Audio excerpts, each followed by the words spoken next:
guys. Oh well. I don't even know what to say. Was I here last week? I don't remember. It felt like I haven't been here for a while. I have so much respect for the people who have perfected multitasking. That is not my area, okay? I like to just focus on one thing at a time. I really don't like being all over the place, feeling like a chicken with my head cut off. Oh, wait, before we get into it, let's get a close-up cam. Y'all see the color? I had to put my color back in for the fall. You know, it's like a orange kind of red blend or whatever, something like that, because I mix colors.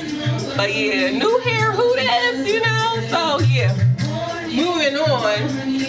So I did a whole bunch of different topics for us to hit on this morning. I always try to get my writing done the night before.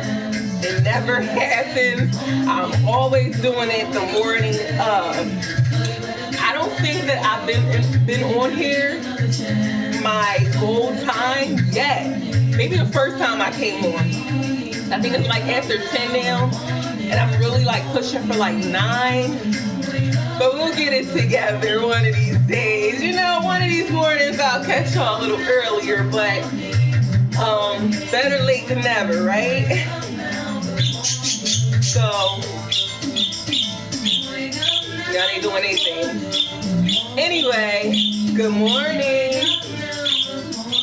Good morning. Good morning. Good morning to you.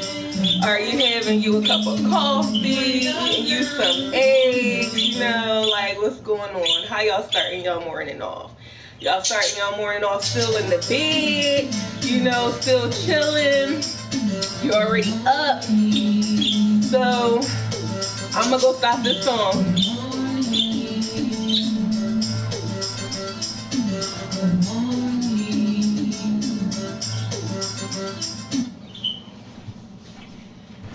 And we're gonna get right back into it. So yes, how are you guys starting y'all morning off? Hopefully, you know, this could be a chill Sunday for you. You can catch up on some rest. That's exactly what I'm planning to do. I wanted to start off by talking about not necessarily just introverted people, because there are other people who may do this, but I know that introverted people are staple for needing that alone time, okay? But again, it may not just be specific to us introverts. But I feel like there's a peanut butter and jelly kind of thing that goes into this relationship. So for a lot of people who may have an introverted friend, you may have experienced situations and times where, you know, they kind of shut down on you and you may not hear from them for a couple days. Some people are different, you know, everybody require a different amount of time. Now for me, when I get into my needing to charge modes, it's usually days.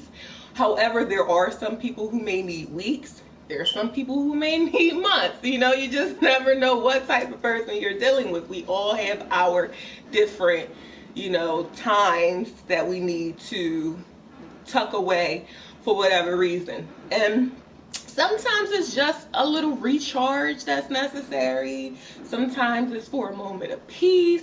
Sometimes you need to get your thoughts together. You just need some clarity. Maybe you just need some silence. You know, maybe you're going through a grieving time for whatever reason. You know, sometimes it's just out of pure enjoyment. You just enjoy that alone time. And when you have friends, especially extroverted friends, who are not used to and don't like that you sometimes be a turtle and need to hide in your shell for a little bit, they'll take it personal.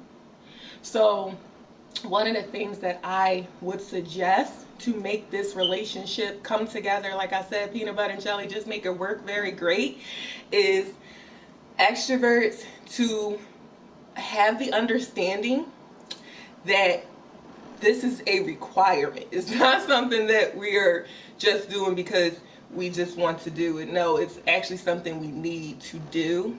And when you accept that about the person and not personalize it and take it personal, then that will make things a lot easier with you guys' relationship. However, there is also something that we can do to make it a smooth transition, which is not just kind of disappear, not just kind of like ghost someone. Just a little small communication, just to be like, hey, you know what? It's time for me to tuck away for a couple days, or for whatever. I'll be back in touch with you, so that way the other person can know what's going on. They don't have to feel like, dad, what's going on? I haven't been in touch with this person for a couple weeks. I hope they're okay. They're not answering my calls. They're not, I'm just going to assume they're going through one of their phases, or going through one of their times. So just having that communication, so that the person feels like they're important enough for you to communicate that, and that you didn't just disappear on them. So I feel like as long as both of those work together, then it will be a smooth transition, because I actually had an issue like that myself, where I was disappearing, and one of my, good friends, she was not used to that type of situation, and she was just like, what's going on? Like, why every so often I can't get in touch with you and stuff? Because sometimes, depending on the situation, I will turn my phone off, so it might be off for a couple of days. And I just had to have the conversation. We're like, oh, don't take it personal. I'll be back in the world in a couple of days. I'm just have some time right now. But, for people who have that type of situation or relationship, like I said, it's nothing personal. Sometimes we just need our time. And then, like I said, if you are doing it without communicating, that might make it a little bit more difficult. So just communicate that, so that they can know what's going on. And then I feel like everything will be cool. But I also want to talk about progress, guys. Kind of like what I was just talking about when I came on here, and I was like, oh gosh, it's 10 o'clock. I was supposed to be on here at 9 or whatever like that.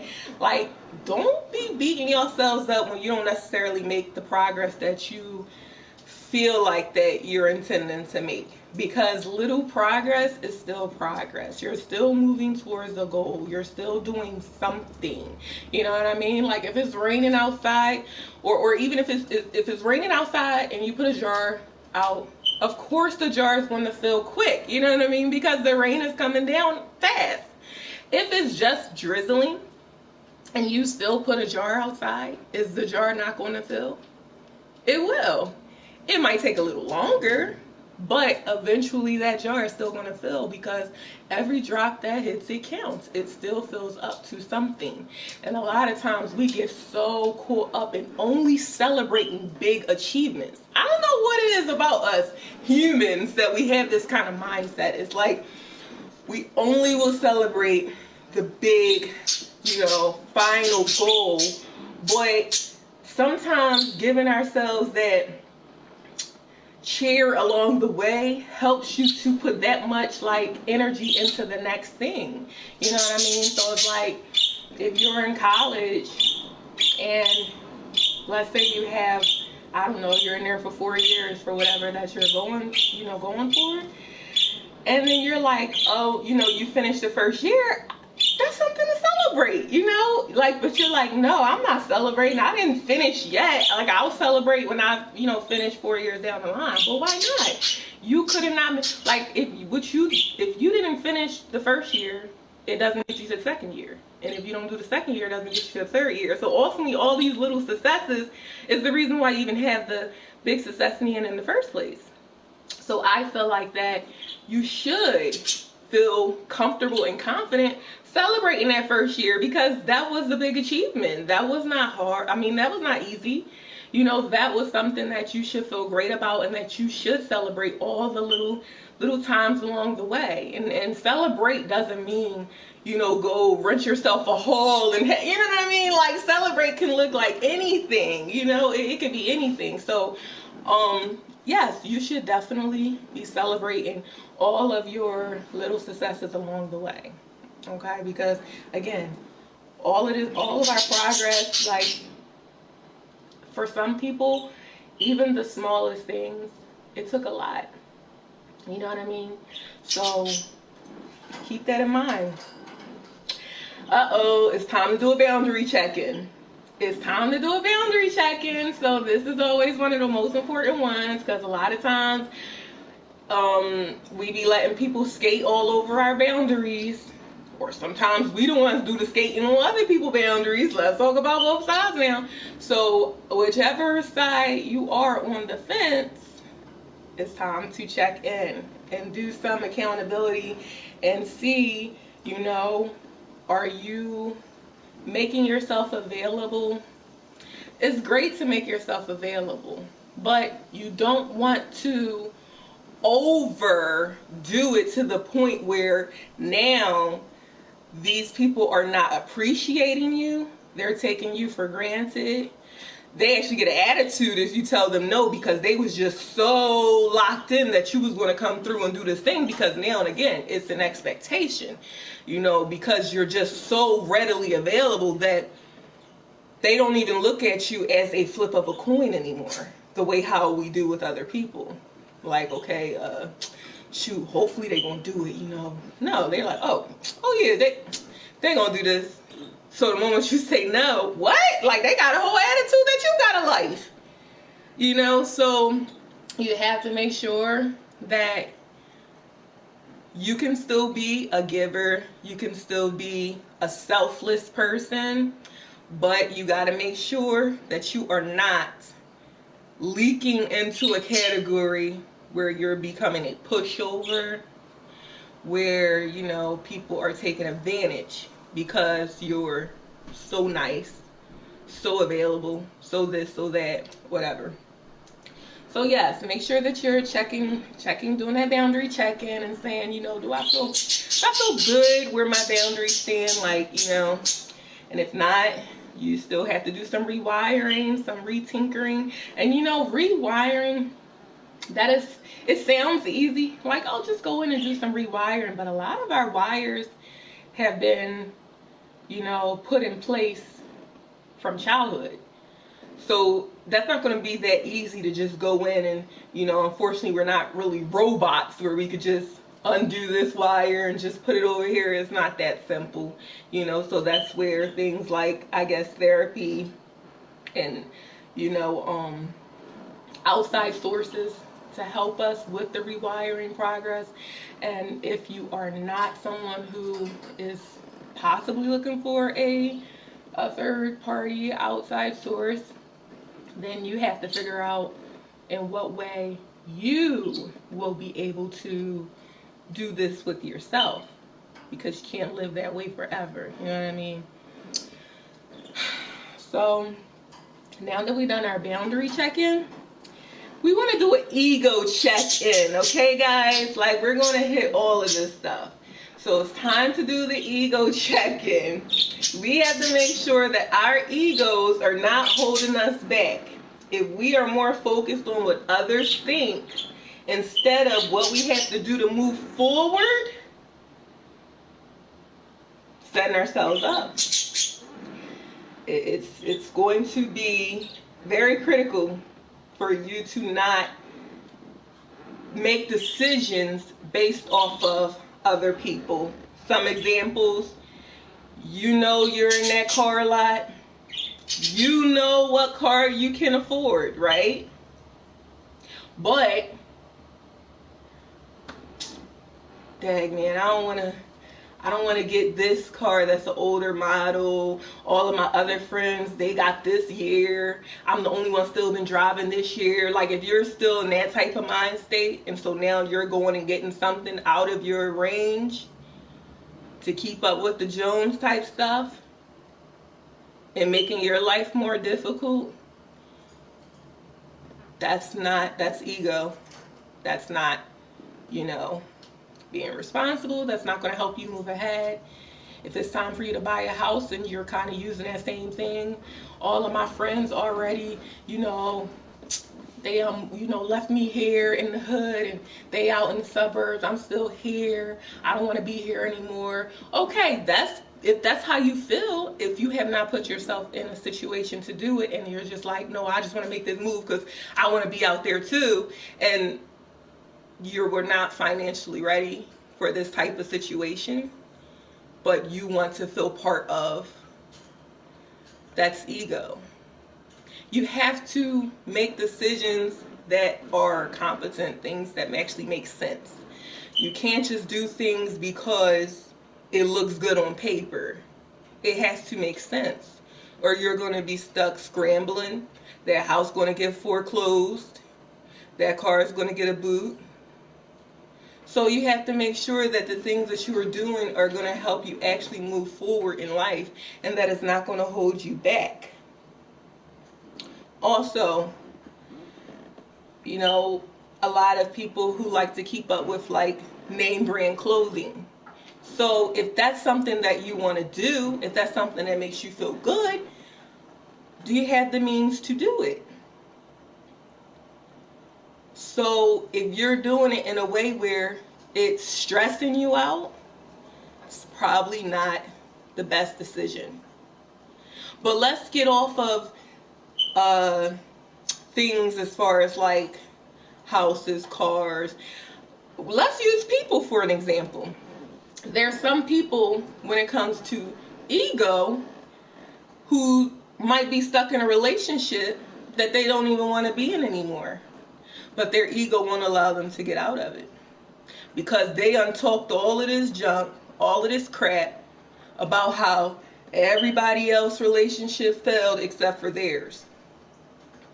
And if you went around saying all of this stuff, knowing darn well you don't like your relationship either, but I can't do that because then how is it going to make me look? Now I look crazy for saying all of this stuff, so I have to. So you would really sit there and be in a relationship that doesn't even work for you just because of the image, because of what you're trying to put out to the world, that, oh, we're still happy, everything's still cool, and it's more about saving, this persona, and then you're unhappy. So you have to, there's other reasons why people stay in relationships that they're unhappy, but we're not talking about those.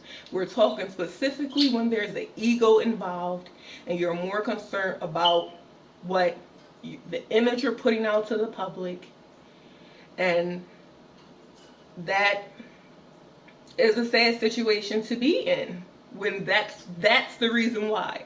There are a lot of other reasons, that is more understandable. But when it comes to just sticking around just because of an image thing, it might be something that you want to check into and definitely ask yourself, is this really worth me being unhappy forever? Just because I said nothing could ever tear us apart. Things break people up all the time unexpectedly, so something to think about. The next topic I wanted to get into is that Sunday, by the end of the week, a lot of us are tired, right? The week has beat up on us. A lot of us are tired. But what is the type of tired that you are feeling? Is it tired within your flesh? Because if you're tired within your flesh, you actually should consider yourself not only lucky, but blessed. Even if you're working 2-3 jobs, you're holding your eyeball open with a toothpick. That is a situation that can be remedied by literally taking one day and just sleeping in. That's just being tired within the flesh. There are people out here who are tired beyond the flesh. They're tired within their soul. Sleep will not help with that situation. These are the people who have probably dealt with trauma after trauma, heartbreaks, backstabbings, things that have made them lose faith, lose hope. That type of tired. Tired in your soul. No peace, no happiness, no joy. So if you are tired and you can go to sleep right now and wake up and feel rejuvenated, feel good, consider yourself blessed. Consider yourself lucky. Because again, there are people out here who are tired beyond the flesh. And I just pray that all of those people who are listening that is in that second category find whatever they need to find to help them to get better and to, try to move forward with healing. A lot of us, we say that we don't keep people around us, in our circle who do this or do that or make you feel like this type of way or that type of way. But a lot of times, if we reevaluate our circle and we really look around at all the people in our circle, I'm not saying all of them, but there are going to be a couple people sprinkled here and there who has actually hurt you. Whether it been in the past, whether it's more towards the present, and possibly even in the future. So it's, might be your parents who have hurt you at some point. It might have been your children, your spouse, some of your friends. But we chose to forgive them for whatever reason and keep them in our lives. But the point is that you should never have the expectation that just because someone loves you, that they won't never hurt you. And we pretty much just choose who is worth the pain when we choose to keep them around. So just be aware of that.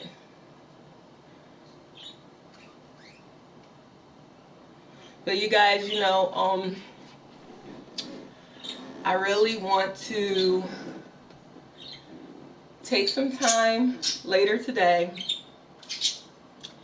and I think I want to take some time later today, for the next 2 or 3 lives, just write out a lot of good things for us to talk about.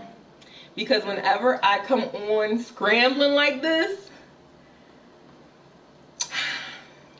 I do not be having the time to get everything out that I want, but I'm just hoping that that was, something that somewhere within what we talked about, that if it was something that you could relate to or find some healing in, I ask that you guys share the live. If it wasn't for you, it might be for someone else out there who needs to hear some of these things and do some of their boundary check-ins and things to that nature.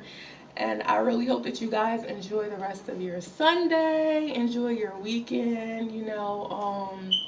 I tell you, that Monday through Friday drag its butt, don't it?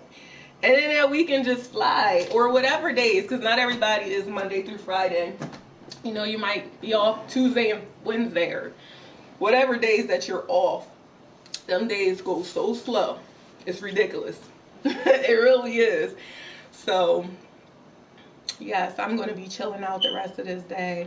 I'm going to probably be cozied up in the bed, probably find some scary movies and just chill out. Let me tell you, that Five Nights at Freddy's, I didn't like it.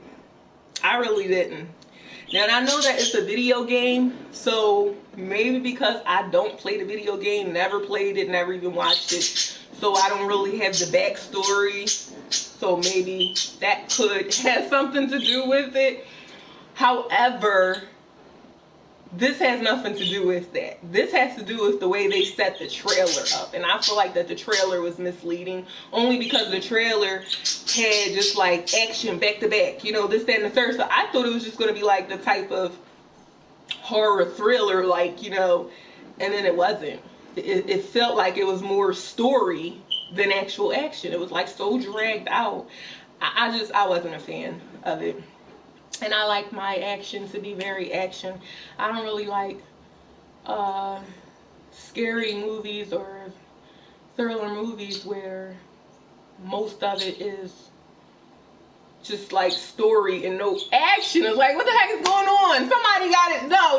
I'm not sitting here I just want people dying all the time, but I want to be someone on the edge of my seat, though, a little bit.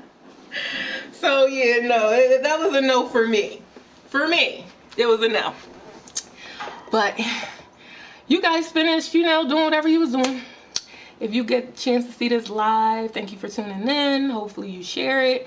And yeah, I will talk to you later. Bye. All right. So where did I put this? YouTube. If you catch the replay, thanks for tuning in. I will see you next weekend. All right.